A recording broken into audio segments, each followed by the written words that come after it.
നമ്മൾ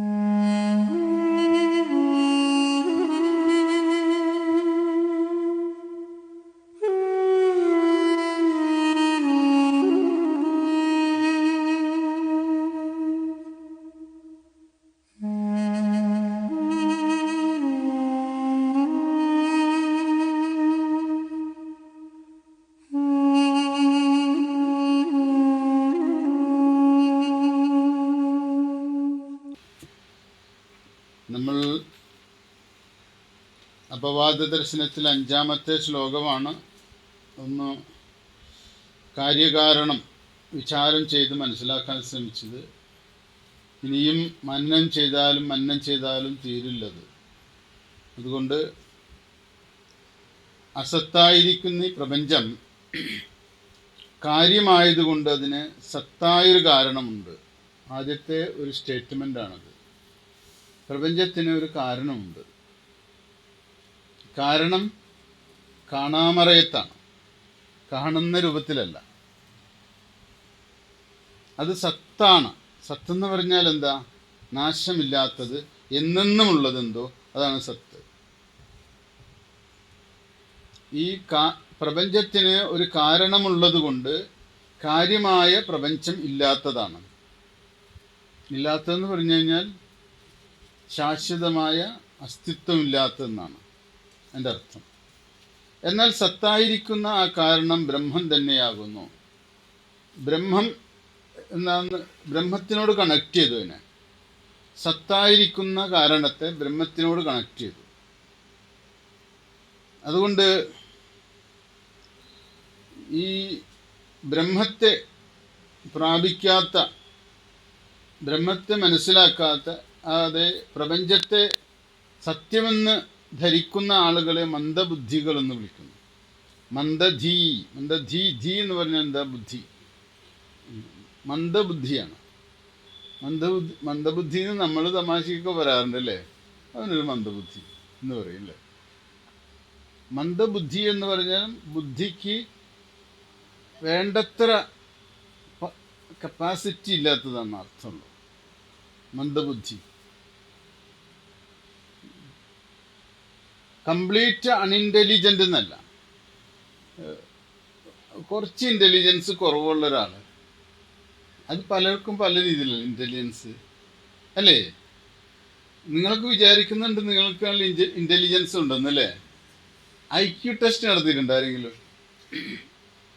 എത്ര സ്പീഡിൽ നിങ്ങളുടെ IQ ടെസ്റ്റ് പൂർത്തീകരിക്കാൻ പറ്റും? ചിലർ ഭയങ്കര സ്പീഡാണ്, പെട്ടെന്ന് ചിന്തിക്കും, പെട്ടെന്ന് ആൻസറൊക്കെ കണ്ടെത്തും അല്ലേ? IQ എന്ന് പറഞ്ഞൊരു സാധനമുണ്ട്. എന്താ? ഇൻ്റലിജൻസ് കോഷ്യൻ്റ് ആണത്. എത്രയുണ്ട് ഓരോരുത്തർക്കൊന്ന് നോക്കണം. അതൊന്നും ഇൻ്റലിജൻസിനെ ഇതൊന്നും കേട്ടോ, അതൊക്കെ ആ ടെസ്റ്റ് വെറുതെ ആളെ പറ്റിക്കുന്ന ടെസ്റ്റ്. അതൊക്കെ ഇൻ്റലിജൻസ് എന്ന് പറയുന്നത് വേറെ പ്രായോഗിക ജീവിതത്തിലൊക്കെ ഉണ്ട്. ഇൻ്റലിജൻസിൻ്റെ പ്രത്യേകത പെട്ടെന്ന് സൊല്യൂഷൻ കണ്ടെത്താണ് പ്രശ്നങ്ങൾക്കൊക്കെ. ഇൻ്റലിജൻസിൻ്റെ പ്രത്യേകത അത് പെട്ടെന്ന് സൊല്യൂഷൻ കണ്ടെത്തും.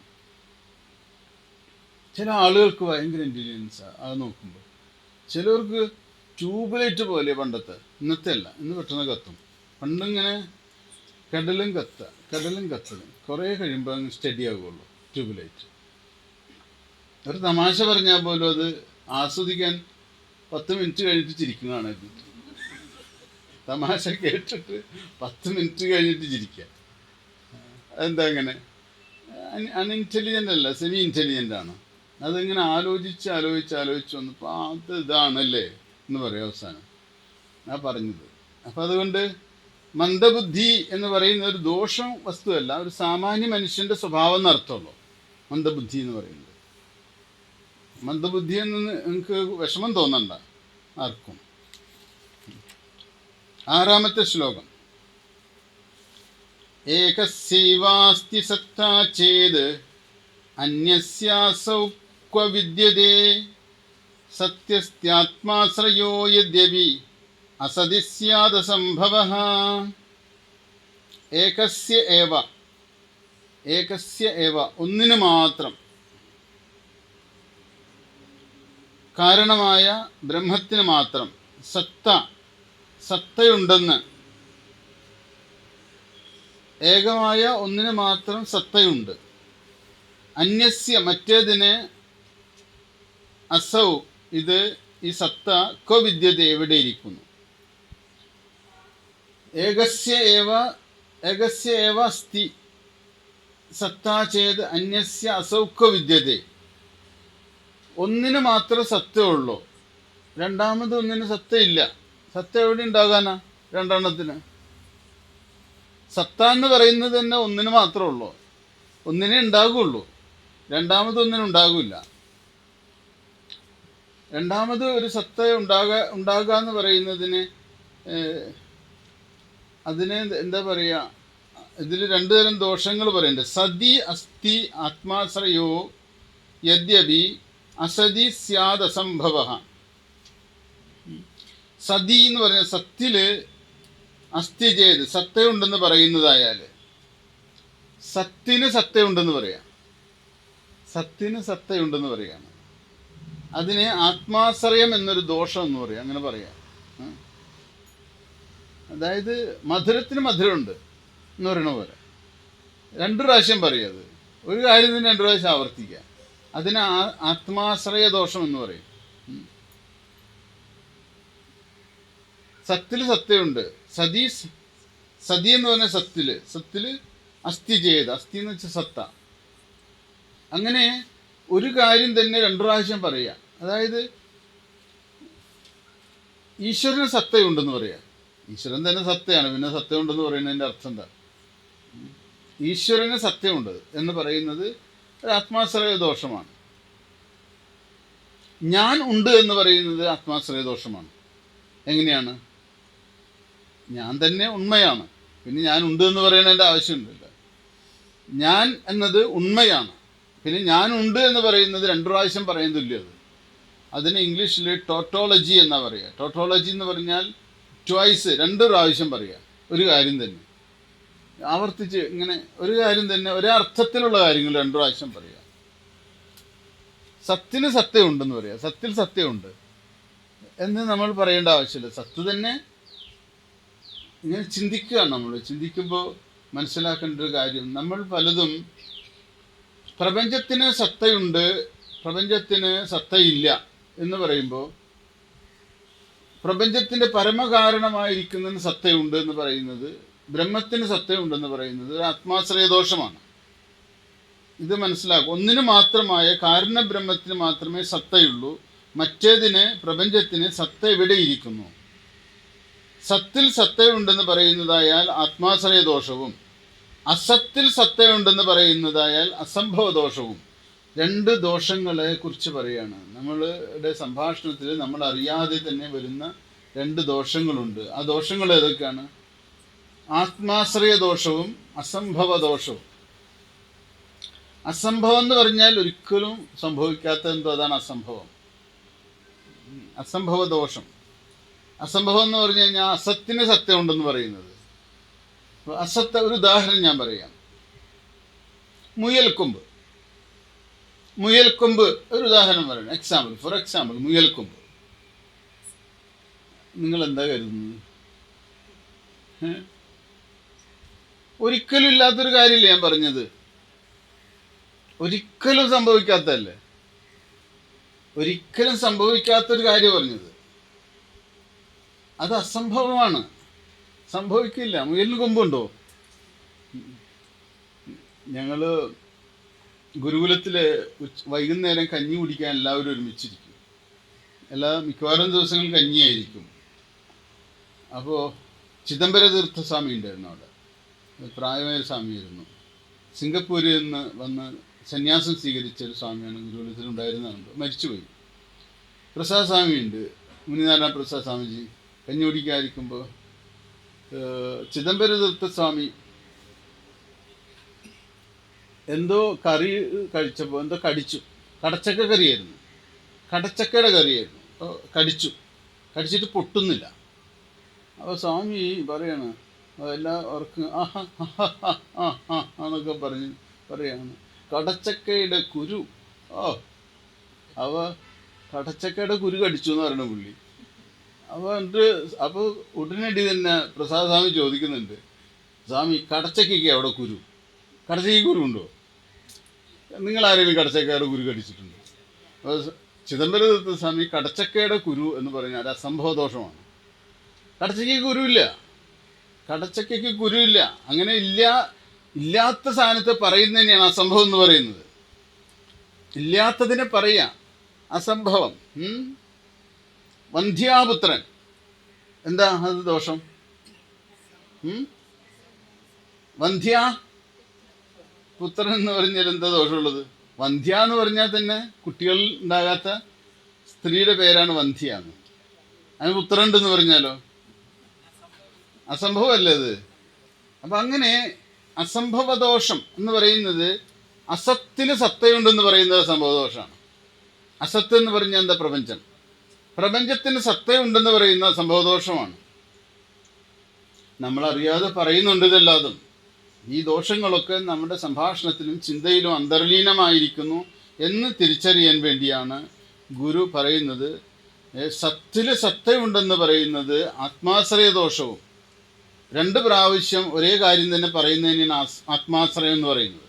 ഒരേ കാര്യം തന്നെ 2 പ്രാവശ്യം പറയാം. സത്തിന് സത്യമുണ്ടെന്ന് പറയണ്ട, സത്ത് സത്തയാണ്. 2 പ്രാവശ്യം പറയേണ്ട ആവശ്യമില്ല. അത് അസത്തിന് സത്യമുണ്ടെന്ന് പറയുന്നത്, അസത്തിന് ഒരിക്കലും സത്യം ഉണ്ടാവില്ല, അത് പറയാനും പാടില്ല, അത് അസംഭവമാണ് അങ്ങനെ പറയുന്നത്. ഇത്തരം ദോഷങ്ങൾ നമ്മളുടെ വ്യവഹാരത്തിലും സംഭാഷണത്തിലും വരുന്നത് ശ്രദ്ധയോടെ മനസ്സിലാക്കിയിട്ട് ഒഴിവാക്കേണ്ടതാണ്. നിങ്ങൾ അറിയാതെ തന്നെ പലതും അങ്ങനെ പറയുന്നുണ്ട്. എന്തിനാ ആത്യന്തിക സത്തയുള്ളതെന്നും എന്തിനാണ് ആത്യന്തിക സത്തയില്ലാത്തതെന്നും തിരിച്ചറിയേണ്ടതുണ്ട്. ഇതാണ് ഈ ശ്ലോകത്തിൻ്റെ അർത്ഥം. ഇനി 7ാമത്തെ വളരെ പ്രധാനപ്പെട്ട ഒരു ശ്ലോകമാണ്.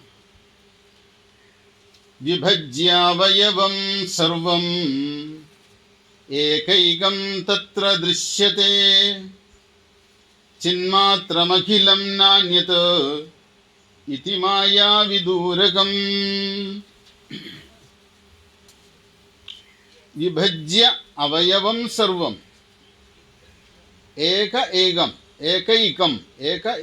ഏകൈകം തത്ര ദൃശ്യത്തെ ചിന്മാത്രം അഖിലം ന അന്യത് ഇതി മായാവിദൂരകം. അവയവം ഏകൈകം, ഓരോ അവയവത്തെ ഓരോന്നോരോന്നായിട്ട് വിഭജ്യ, സർവം വിഭജ്യ, എല്ലാറ്റിനെയും ഇങ്ങനെ വിഭജിക്കുക, പിരിച്ചു കഴിഞ്ഞാൽ തത്ര, അപ്പോൾ അഖിലം, എല്ലാം, ഈ പ്രപഞ്ചമെല്ലാം മായാവിദൂരകം എന്ന് പറഞ്ഞാൽ മായാരഹിതമായിട്ടുള്ള ചിന്മാത്രം, ജ്ഞാനസ്വരൂപത്തെ ബ്രഹ്മം മാത്രമുള്ളൂ. പിന്നീട് ഓരോന്നിനും പിരിച്ച് എന്നാൽ ആരാ ഉള്ളത്? അവസാനം ചിന്മാത്രമായ ബ്രഹ്മം മാത്രമുള്ളൂ അവസാനം എത്തിച്ചേരുന്നത്. അന്യത് വേറെ ഒന്നുമില്ല. ഇതി എന്ന് ദൃശ്യതയെ കാണപ്പെടേണ്ടതാണ്, മനസ്സിലാക്കേണ്ടതാണ്. അപ്പോൾ ബ്രഹ്മത്തെ കണ്ടെത്താൻ എന്താ വഴി എന്ന് ഗുരു തന്നെ പറഞ്ഞു തരാണ്. നിങ്ങൾ പഠിക്കേണ്ട കാര്യമാണത്. എന്തിനേയും ഓരോന്നിനെയും പിരിച്ച് പുറകിലേക്ക് പോകണം. ഓരോന്നതായി അവയവം മുഴുവൻ പിരിച്ച് വേറാക്കിയാൽ ഉലകമില്ല, ഇത് വിചിത്രമത്രേ. വേറാകുമീ അവയവങ്ങളുമേവം അങ്ങോട്ട് ആരായിലില്ല, അഖിലവും നിജബോധമാത്രം. ചിന്മാത്രം അഖിലെന്ന് പറയുന്നിടത്ത് നിജബോധമാത്രം, അവസാനം നിജബോധമാത്രം. ഇത്രയും ക്ലാരിറ്റിയോട് കൂടിയിട്ട് ചിന്തിക്കാൻ ഒരു മനുഷ്യന് കഴിഞ്ഞാൽ തന്നെ വളരെ നല്ലത്. രമണ മഹർഷി ചിന്തിക്കുന്ന രീതി ഇങ്ങനെയായിരുന്നു. രമണ മഹർഷിയുടെ അടുത്ത് പോയിട്ട് പറയാണ് നമ്മൾ, എനിക്ക് ഒത്തിരി ദുഃഖമുണ്ട് ഗുരു എന്ന് പറഞ്ഞാൽ. അപ്പോൾ രമണ മഹർഷി ചോദിക്കും, നിന്റെ ദുഃഖം എവിടെ, കാണട്ടെ എന്ന് പറയും. ആരാണ് ദുഃഖിക്കുന്നത് എന്ന് ചോദിക്കും. ഞാനാണ് ദുഃഖിക്കുന്നതെന്ന് പറയും. അപ്പം നമ്മൾ അല്ലേ, ആരാണ് ദുഃഖിക്കുന്നത് ചോദിച്ചാൽ ഞാനാണ് ദുഃഖിക്കുന്നത്. അപ്പോൾ അടുത്ത ചോദ്യം എന്ന് അറിയോ, ഞാൻ ആരാണ് ഒന്ന് കാണിച്ചു തരൂ എന്ന് പറയും. അപ്പോൾ ഞാനാരാ? ഇപ്പം ഞാനിനെ അന്വേഷിച്ച് നടക്കലായി. എൻ്റെ അവസാനത്തെ പണി എന്താ? ഞാനിനെ അന്വേഷിച്ച് നടക്കുക. ആരാണ് ദുഃഖിക്കുന്നതെന്ന് ഞാനിനെ അന്വേഷിക്കുക. അങ്ങനെ കുറേ നേരം അന്വേഷിച്ച് നോക്കുമ്പോൾ ഞാനവിടെ ഇല്ല. ശരിക്കും ഞാൻ അവിടെ ഇല്ല. ഭയങ്കര പ്രശ്നമല്ലേ അത്? അല്ലേ? ദുഃഖിക്കുന്ന ഞാനെ തെരഞ്ഞു പോയപ്പോൾ ദുഃഖിക്കുന്ന ഞാൻ അവിടെ ഇല്ല. പിന്നെ ഗുരുവിൻ്റെ അടുത്ത് പോവില്ല പുള്ളി. എന്നാ പ്രശ്നം? ഗുരു പറഞ്ഞു ആ ദുഃഖിക്കുന്ന ഞാനിനെ കാണിച്ചു തരാനാണ്. അന്വേഷിച്ച് നിന്നപ്പോൾ ദുഃഖിക്കുന്ന ഞാൻ അവിടെ ഇല്ല. ഒരു വൈക്ലഭ്യം ഉണ്ടാവല്ലേ? അങ്ങനെ ഞാനൊരാളില്ല, ദുഃഖിക്കുന്ന ഞാനില്ല അവിടെ. അന്വേഷിച്ച് ചെന്നപ്പോൾ തലയിൽ നമ്മുടെ റബ്ബർ വെട്ടുകാർ വെക്കുന്ന ഒരു ടോർച്ച് വെച്ചിട്ട്, റബ്ബർ വെട്ടുകാരില്ലേ രാത്രി സമയത്തൊക്കെ ടോർച്ച് വെച്ചിട്ടല്ലേ വെട്ടാൻ പോവാൻ. ഈ ടോർച്ച് വെച്ചിട്ട് അവൻ ഇരുട്ടിനിങ്ങനെ തരികയാണെന്ന് വിചാരിച്ചോ. കണ്ടുപിടിക്കാം ഇരുട്ടിനെ? കണ്ടുപിടിക്കാൻ പറ്റുമോ? അവൻ്റെ ടോർച്ച് അടിക്കുന്നിടത്തൊക്കെ വെളിച്ചം വരും. അവൻ ഇങ്ങനെ നോക്കിക്കൊണ്ടിരിക്കുക, ഇരുട്ടെവിടെ എന്ന്. ടോർച്ച് അടിക്കുന്നിടത്തൊക്കെ വെട്ടം വരും. ഇതുപോലെ അന്വേഷിക്കുന്ന ഞാൻ ടോർച്ചാണ്. അന്വേഷിക്കുന്ന ഞാൻ ടോർച്ചാണ്. ആ ടോർച്ച് പിടിച്ചിട്ട് ഞാൻ വേദനിക്കുന്ന ഞാനിനെ, ഇരുട്ടിനെ തിരയാണ്. വേദനിക്കുന്ന ഞാൻ ഇരുട്ടാണ്, അന്ധകാരമാണ്. അന്വേഷിക്കുന്ന ഞാൻ വെളിച്ചമാണ്. ഈ അന്വേഷിക്കുന്നവൻ എത്ര തിരഞ്ഞാലും കാണില്ല. കാരണം എന്താ? അവൻ വെളിച്ചമല്ലേ. വെളിച്ചത്തിൽ ഇരുട്ടിനിരിക്കാൻ കഴിയില്ല. വെളിച്ചം വന്നാൽ ഇരുട്ട് പോയി പോകും. അതുകൊണ്ട് വേദനിക്കുന്ന ഒരു ഞാനിനെ അന്വേഷിക്കുന്ന ഞാൻ ജാഗ്രതയോടെ തിരയും തോറും വേദനിക്കുന്ന ഞാൻ അപ്രത്യക്ഷമായിക്കൊണ്ടിരിക്കും. ഒരു മഞ്ഞുതുള്ളിയിൽ സൂര്യൻ ഉദിച്ചു കഴിഞ്ഞാൽ മഞ്ഞുതുള്ളിയിൽ വന്ന് സൂര്യകിരണങ്ങൾ പതിച്ച് ആ മഞ്ഞുതുള്ളി ഉരുകിപ്പോകും. അതുപോലെ നമ്മളിലെ അന്വേഷിക്കുന്ന ഞാനിലെ വെളിച്ചമേറ്റിട്ട് അന്ധകാര നിബിഡമായ ഈ ഞാൻ, വേദനിക്കുന്ന ഞാൻ അപ്രത്യക്ഷമാവും. കുറേ കഴിയുമ്പോൾ ദുഃഖമെവിടെ? ദുഃഖവും കാണാനില്ല. അതുവരെ ദുഃഖിക്കുന്ന ഞാൻ അന്വേഷിച്ച് നടന്ന ഞാൻ ദുഃഖത്തെ കണ്ടെത്താൻ കഴിയാതെ വിഷമിക്കും. ഗുരു എന്നെ ഏൽപ്പിച്ചൊരു ഡ്യൂട്ടിയായിരുന്നു ദുഃഖിക്കുന്ന എന്നെ കണ്ടെത്താനായിട്ട്. ദുഃഖിക്കുന്ന ഞാനെ തെരഞ്ഞു പോയപ്പോൾ ദുഃഖവും പോയി. അപ്പോൾ ദുഃഖിക്കുന്ന ഞാൻ എന്ന് പറഞ്ഞ ഒരു വ്യാജ ഞാനാണ്. എല്ലാവരിലും ഉണ്ട് ഇത്. ദുഃഖിക്കുന്ന ഞാൻ, വേദനിക്കുന്ന ഞാൻ, സഫർ ചെയ്യുന്ന ഞാൻ. അപ്പോൾ ആ കൂടുതൽ ജാഗ്രതയും അവെയർനെസ്സും അണ്ടർസ്റ്റാൻഡിങ്ങും ജ്ഞാനവും ഒക്കെ വരുന്നതോടുകൂടിയിട്ട് ഈ ദുഃഖിക്കുന്ന ഞാൻ അവിടെ ഉണ്ടാവില്ല. അഹമെന്ന് അരുളുന്നതൊക്കെ ആരായുകിൽ അകമേ പലതല്ല അതേകമാകും. അകലും അഹന്ത അനേകമാകയാൽ ഈ തുകയിൽ അഹം പൊരുളും തുടർന്നിടുന്നു. അകലും അഹന്ത അല്ലേ? അഹന്തയാണ് ദുഃഖിക്കുന്ന ഞാൻ. അത് അകന്നു പോകും. ഈ തുകയിൽ അഹം പൊരുളും തുടർന്നിടുന്നു. ഞാൻ മാത്രം, അന്വേഷിക്കുന്ന ഞാൻ വെളിച്ചമായതുകൊണ്ട് അത് അവിടെ അവശേഷിക്കും എല്ലാവരിലും. ആ ചൈതന്യം മാത്രമായിട്ട് ഓരോന്നതായി അവയവം മുഴുവൻ പിരിച്ച് വേറാക്കിയാൽ ഉലകമില്ലിത് വിചിത്രമത്രേ. ഈ വിചിത്രമായ അനുഭവം ഓരോരുത്തർക്കും ഉണ്ടാകും. നമ്മൾ ഓരോരുത്തരും നമ്മളുടെ വേദനിക്കുന്ന ഞാനിനെ തെരഞ്ഞു പോകുമ്പോൾ അവസാനം ഞാൻ മാത്രം അവശേഷിക്കും. ഞാൻ ശുദ്ധ ജ്ഞാനസ്വരൂപമായിട്ട് പ്രകാശിക്കും. അത് ആനന്ദമാണ്, അത് സുഖമാണ്, അത് ധ്യാനമാണത്. ആ ഒരു അവസ്ഥ നമുക്ക് കൈവരണം. ഗുരുദേവൻ തന്നെ അദ്വൈത ദീപികയിൽ വേറൊരിടത്ത് പറയുന്നുണ്ട്, ഈ പരീക്ഷണത്തെ നമ്മൾ പരീക്ഷണങ്ങളാണ് നടത്തുന്നത്. ആ പരീക്ഷണത്തിൽ വാസസ്സു തന്തുവിത് പഞ്ഞിയിതാദിമൂലഭൂത പ്രഘാതം ഇത് മോർക്കുകിൽ ഇപ്രകാരം ബോധത്തിൽ നിന്ന് വിലസുന്നു മരുസ്ഥലത്ത് പാദസ്സു പോലെ പരമാവധി ബോധമത്രേ. തത്ത പറയണ പോലെ പറയില്ല നിങ്ങൾ, അല്ലേ? തത്ത പറയുന്ന പോലെ പറയും. പക്ഷെ നമ്മുടെ പ്രശ്നം പരിഹരിക്കുന്നില്ല എന്നുള്ളതാണ് രസം. ഇതൊക്കെ നമുക്ക് അറിയാം. അത് അറിവിന് നമ്മളുടെ പ്രശ്നത്തെ പരിഹരിക്കാൻ കഴിയില്ലെങ്കിലോ എത്ര പഠിച്ചിട്ടും കാര്യമുണ്ടോ? കാര്യമില്ലല്ലോ. വിചാരം ചെയ്ത് ബോധത്തിൽ നിന്ന് വിലസുന്ന മരുസ്ഥലത്ത് പാദസ് പോലെ. എന്ത് പാദസ് എന്ന് പറഞ്ഞാൽ എന്താ? മരീചിക, വെള്ളപ്രതീതി.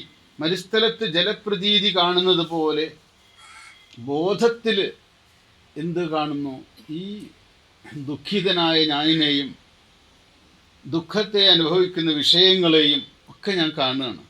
ഇത് രണ്ടും ജലപ്രതീതി പോലെ മരുമരീചിക സമാനമായിട്ടുള്ള അനുഭവങ്ങളാണതല്ല. അതെങ്ങനെ പരിശോധിക്കണം എന്ന് പറഞ്ഞിട്ടുണ്ടല്ലോ. എങ്ങനെ പരിശോധിക്കുന്നത്?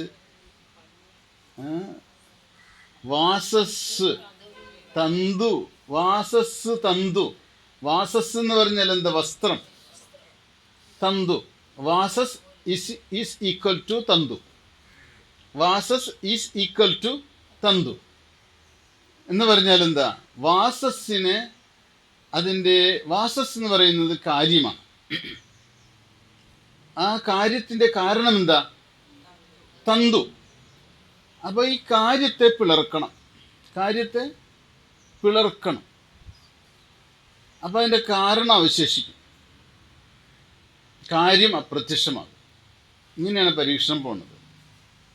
തുണിയാണ് ഉണ്ടായിരുന്നത്. തുണിയിൽ നിന്ന് കാരണമായ നൂലിനെ വേർപ്പെടുത്തിയപ്പോൾ തുണി എവിടെ പോയി? തുണി അപ്രത്യക്ഷമാകാൻ തുണി ഉണ്ടായിരുന്നില്ലല്ലോ. തുണിയുടെ കാരണം അവശേഷിച്ചു. ഒന്നും അപ്രത്യക്ഷമായിട്ടില്ല. ഒരു നൂല് പോലും എടുത്തു മാറ്റിയിട്ടില്ല. തുണി ഉണ്ടായിരുന്നു അവിടെ. തുണി ഉണ്ടായിരുന്നോ? തുണിക്ക് ഉണ്മയില്ല.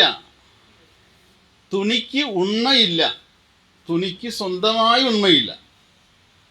തുണി വെറും നാമം മാത്രം, ഒരു പേര് മാത്രമാണ്.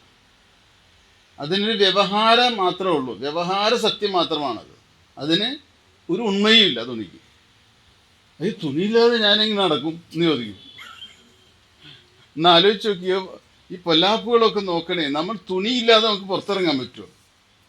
എന്നാൽ നൂല് അതിൽ നിന്ന് അടർത്തിയെടുത്തപ്പോൾ തുണിയില്ല എന്നാണ് പറയുന്നത്. തുണിയില്ല എന്നേ പറഞ്ഞിട്ടുള്ളൂ. തുണിയുടെ കാരണമില്ല എന്ന് പറഞ്ഞിട്ടില്ല. കാരണം നൂല് അവിടെ ഉണ്ട്. തുണിയേ ഇല്ലാതായിട്ടുള്ളൂ. കാരണം അവിടെ ഉണ്ട്. അതുകൊണ്ട് കാരണത്തിന് സത്തയുണ്ട്, കാര്യത്തിന് സത്തയില്ല. തുണി എന്ന കാര്യത്തിന് സത്തയില്ല, നൂലെന്ന കാരണത്തിന് സത്തയുണ്ട്. അങ്ങനെയാണോ എന്ന് ചോദിക്കും. അപ്പോൾ അങ്ങനെ തന്നെയാണ് കാര്യങ്ങളെല്ലാം പഠിക്കേണ്ടത്. വീണ്ടും ചോദിക്കേ, നമ്മൾ നൂലിൻ്റെ കാരണം എന്താ? അപ്പോൾ പഞ്ഞി, അതിനെ പഞ്ഞിയാക്കണം. അപ്പോൾ പഞ്ഞിക്കിടണം. അപ്പോൾ നൂലിൽ നിന്ന് പഞ്ഞി അങ്ങ് എടുത്തു. പഞ്ഞിയെ അങ്ങ് മാറ്റിപ്പോൾ നൂലെവിടെ പോയി? അല്ല, നൂല് കാര്യമല്ലായിരുന്നത്. കാര്യം കാണാനില്ല. അതുവരെ കാരണമാണ് നൂലെന്ന് പറഞ്ഞു നമ്മൾ. ആ നൂല് കാര്യമായപ്പോൾ അതിൻ്റെ കാരണത്തെ കണ്ടെത്തേണ്ടി വന്നു. പഞ്ഞി കാരണമായപ്പോൾ നൂലിനെ കാണാനില്ല. നൂല് വെറും വ്യവഹാരമായിരുന്നു, നാമം മാത്രമായിരുന്നു, നാമരൂപം മാത്രമായിരുന്നു. അതുകൊണ്ടാണ് ഈ പ്രപഞ്ചം എന്ന് പറയുന്നത് എന്താ?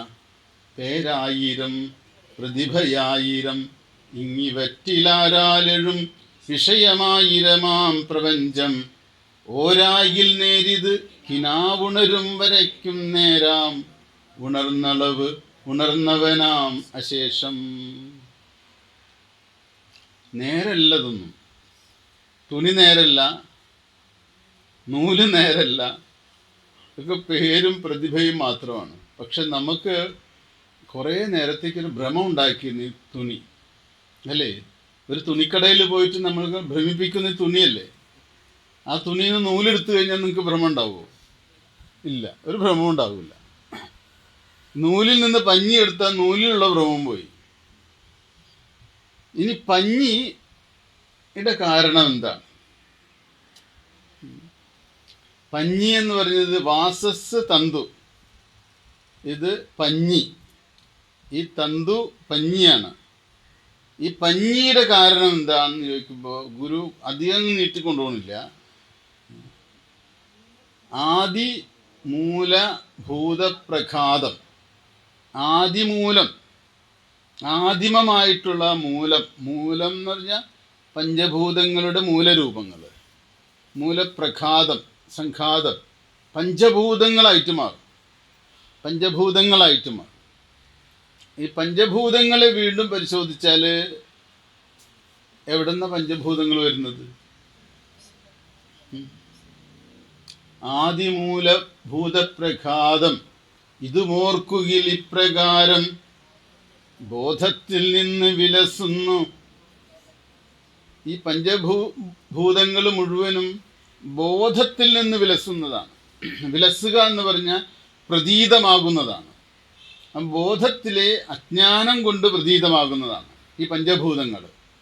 ആ പഞ്ഞിയുടെ പിന്നിലിരിക്കുന്ന സൂക്ഷ്മമായിട്ടുള്ള കണങ്ങൾ പരിശോധിച്ച് വീണ്ടും വീണ്ടും പിളർത്തിപ്പോയി കഴിഞ്ഞാൽ എന്തോ ഒരു അവ്യക്താവസ്ഥയിൽ എന്നെത്തും നമ്മൾ. അവസാനം ഒരു അവ്യക്താവസ്ഥയാണ്. ഈ അവ്യക്ത അവസ്ഥ എവിടെയാണ് ഉണ്ടായിരിക്കുന്നത്?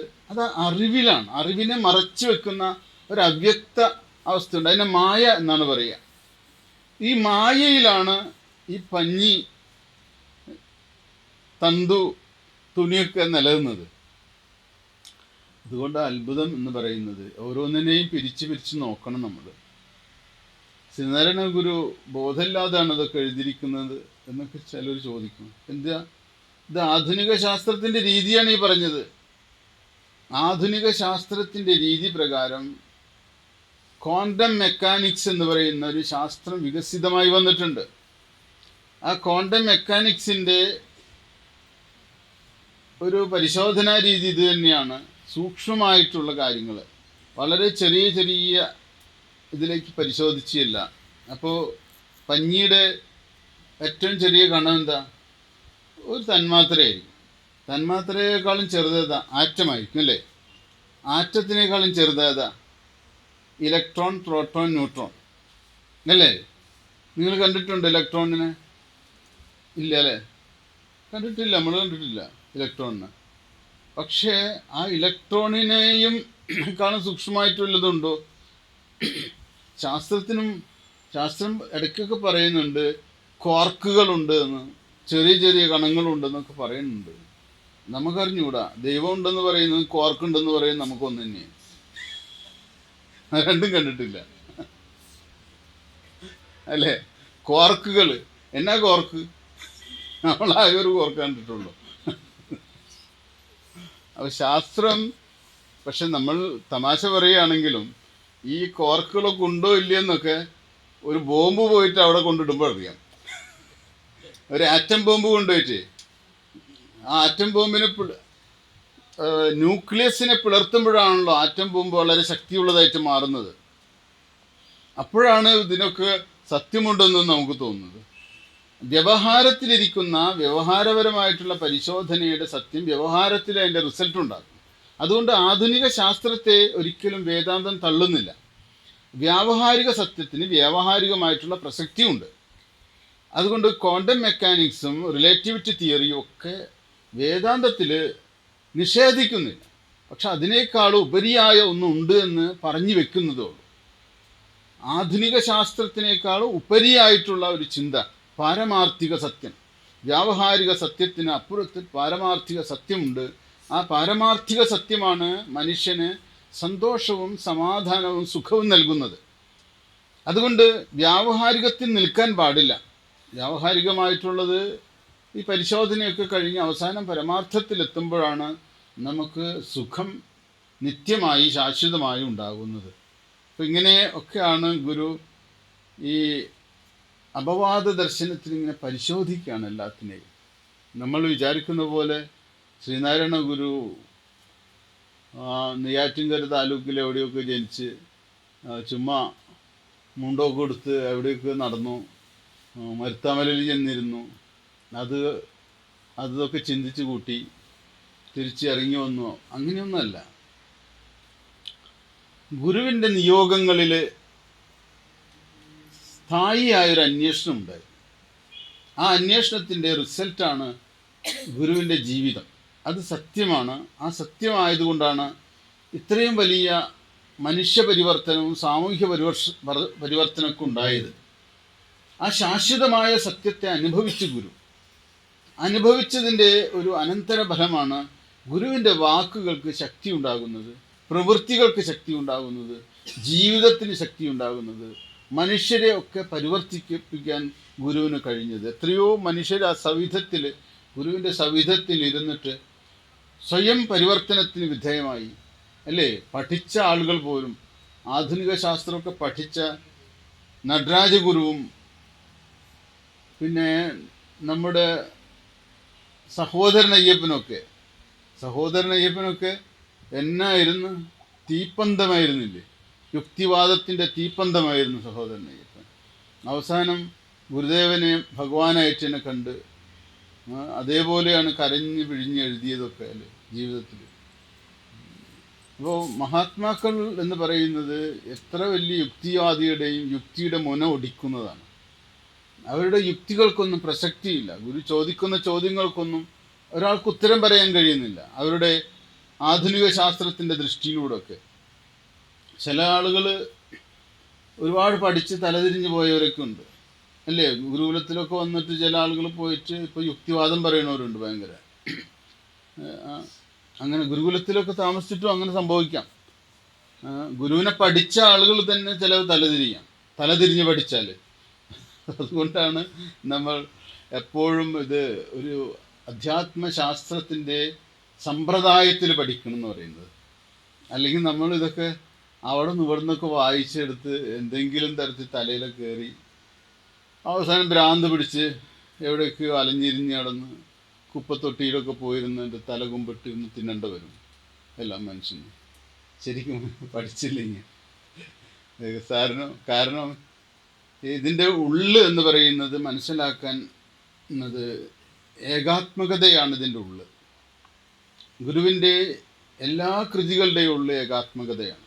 എല്ലാത്തിനെയും ഒന്നിപ്പിക്കുന്നതാണ്. പരസ്പര ഭിന്നങ്ങളല്ല, മനുഷ്യവിരുദ്ധങ്ങളല്ല, ജീവി വിരുദ്ധങ്ങളല്ല. ഒരു ജീവിയെയും ഹനിക്കാത്തതാണ് ആ സ്നേഹം, ആ കാരുണ്യമൊക്കെ. അതുകൊണ്ട് തന്നെ നമ്മൾ പ്രത്യയശാസ്ത്രപരമായിട്ട് ഇടത് വലത് കിഴക്ക് പടിഞ്ഞാറ് തെക്ക് എന്നൊന്നും പറഞ്ഞിട്ടുള്ള ഭേദങ്ങളൊന്നുമില്ല. ഇപ്പം നമ്മളുടെ രാഷ്ട്രീയ ചിന്തകളിൽ തന്നെ എത്രമാത്രം മനുഷ്യത്വ വിരുദ്ധതയുണ്ടെന്ന് നിങ്ങൾ ചിന്തിച്ചാൽ മതി. നമ്മൾ ആലോചിക്കുമ്പോൾ തന്നെ ഈ ഇടത് വലത് എന്നുള്ള മാനങ്ങൾ തന്നെ ഒരർത്ഥത്തിൽ അങ്ങനെയാണ് വരുന്നത്. രാഷ്ട്രീയത്തിൻ്റെ ഒരു ഭേദചിന്തയാണത്. മതത്തിലുണ്ട് ഭേദചിന്ത. ഞങ്ങളുടെ മതം എന്ന് പറയുമ്പോൾ തന്നെ വേറൊരുവൻ്റെ മതം നമുക്ക് പുറത്താണ്.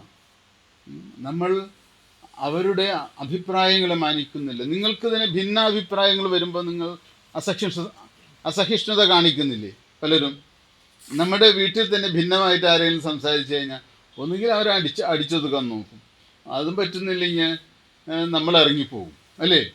രണ്ടിലൊന്നല്ലേ? ഭിന്നസ്വരങ്ങൾ കേൾക്കുമ്പോൾ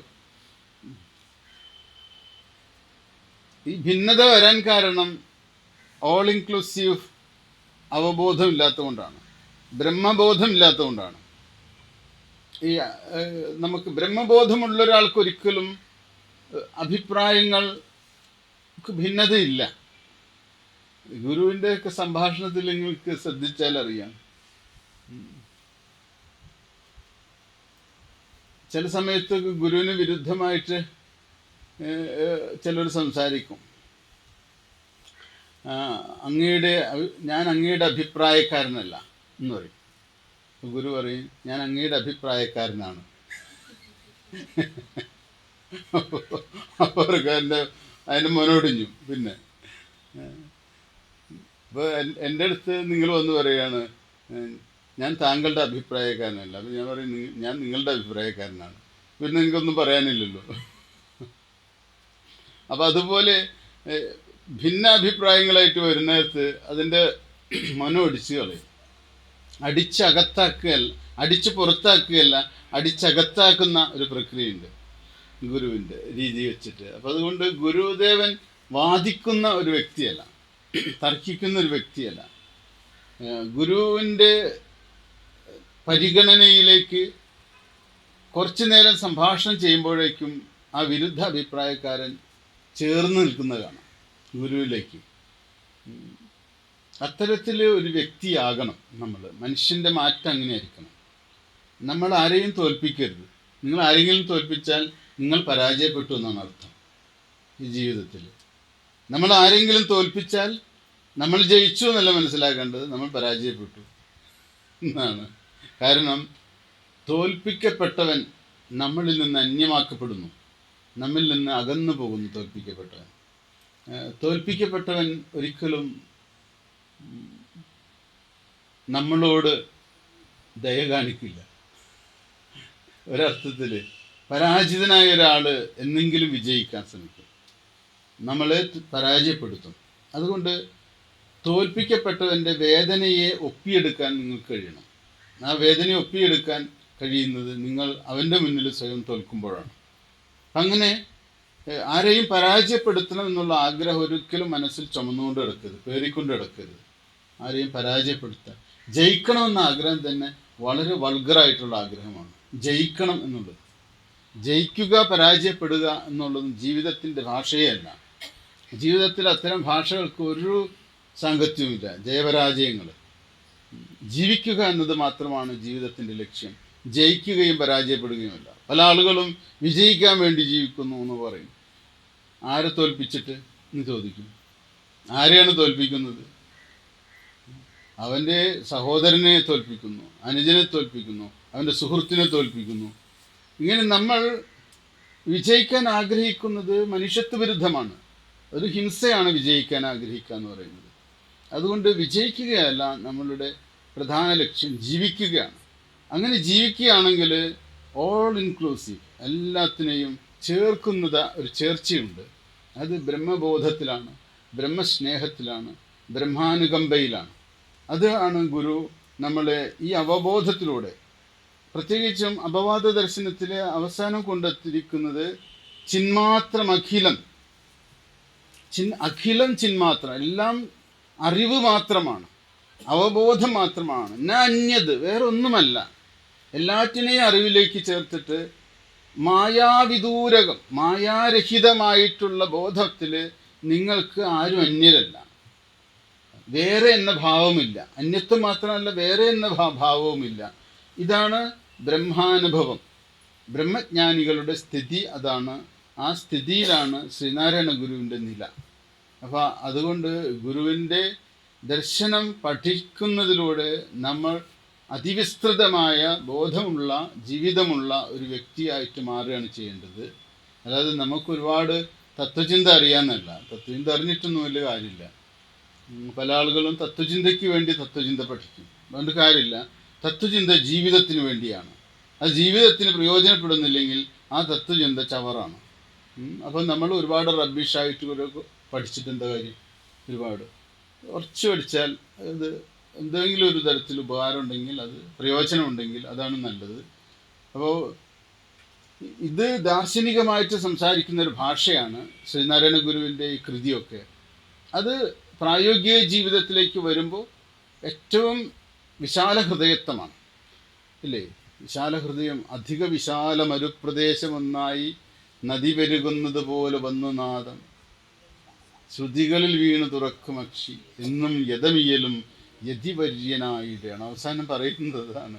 സ്നേഹിക്കുന്നത് എല്ലാവരെയും ആകുമ്പോൾ ആ സ്നേഹം യതി സ്നേഹമാണ്, യതിയുടെ സ്നേഹമാണ്, യതിവര്യനായിട്ടാണെന്നാണ്. അതെത്ര വിശാലമാണല്ലേ അത്, ആ സ്നേഹം, ആ കാരുണ്യം, ആ നന്മ, അനുകമ്പ, ഇതൊക്കെയാണ് ജീവിതത്തിൻ്റെ മൂല്യങ്ങളായിട്ട് മാറേണ്ടത്. അത് തീർച്ചയായിട്ടും ഈ ദർശനമാലയുടെ പഠനം നമ്മളെ വിചാരവാന്മാരാക്കണം, പ്രബുദ്ധരാക്കണം, തെളിമയുള്ളവരാക്കണം, ക്ലാരിറ്റി ഉള്ളവരാക്കണം, മനുഷ്യത്വമുള്ളവരാക്കണം. കരുണയുള്ളവരാക്കണം, നന്മയുള്ളവരാക്കണം. അപ്പോൾ തീർച്ചയായിട്ടും പഠനം മാത്രമല്ല ഇത്, നമ്മൾ ഉള്ളിൽ തെളിഞ്ഞവരാകുക എന്നുള്ളതാണ്. ഉള്ളിൽ തെളിമയുള്ളവരാകുക എപ്പോഴും. അതിന് ഓരോ ക്ലാസ്സുകളും നമ്മൾ ഗുരുവിലേക്ക് ഇങ്ങനെ എത്തുവാനുള്ള ഒരു തത്രപ്പാടാണ്. ഗുരു എന്താണ്, ഗുരു എന്താണ്, ഗുരു എന്താണ് എന്നാണ് ഈ ശ്ലോകങ്ങൾ വിചാരം ചെയ്യുന്നതിൽ ഇവിടെ എത്തുന്നത്. ചിന്മാത്ര സ്വരൂപനാണ് ഗുരു. ആ ചിന്മാത്ര സ്വരൂപം നമ്മുടെ അകത്തും നാം തന്നെയായിട്ടിരിക്കുന്നു. ആ ഗുരു വേറെ എവിടെയുമല്ല. ശ്രീനാരായണ പരമഗുരു നമ്മളുടെ അന്തരംഗത്തിലെ വെളിച്ചമായിട്ട് ഇരിക്കുന്നുണ്ട്. ആ വെളിച്ചത്തിലേക്ക് തിരിഞ്ഞു നോക്കിയിട്ട് ഇങ്ങനെ ജീവിക്കുന്നതാണ് ഏറ്റവും പരമമായ ജീവിതം. അതിനെ ഭക്തി എന്ന് പറയുന്നു. ഗുരുവിനെ കണ്ട് ഇരുന്ന് ജീവിക്കുക എപ്പോഴും, അത് ഭക്തി എന്ന് പറയുന്നു. തീർച്ചയായിട്ടും ഇനിയും നമുക്ക് ശ്ലോകങ്ങൾ വിചാരം ചെയ്യാനുണ്ട് ധാരാളം. ഇത് എത്ര എണ്ണമായി? 17 എണ്ണമായിട്ടുള്ളൂ. ഇനിയൊക്കെ എത്ര മാധുര്യമുള്ള ആഴമുള്ള ശ്ലോകങ്ങൾ വരാനിരിക്കുന്നു എല്ലാം. ഇതെല്ലാം പഠിച്ച് വരുമ്പോൾ വേറൊരു തലത്തിൽ നമ്മൾ നമ്മുടെ ജീവിതത്തെ തന്നെ മാറ്റിയിട്ടുണ്ടാവും, അല്ലേ? അത് മാറ്റം വേണ്ടേ നമുക്ക്?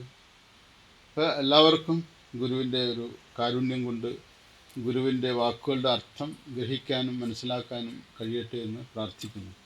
നമസ്തേ. ഓം.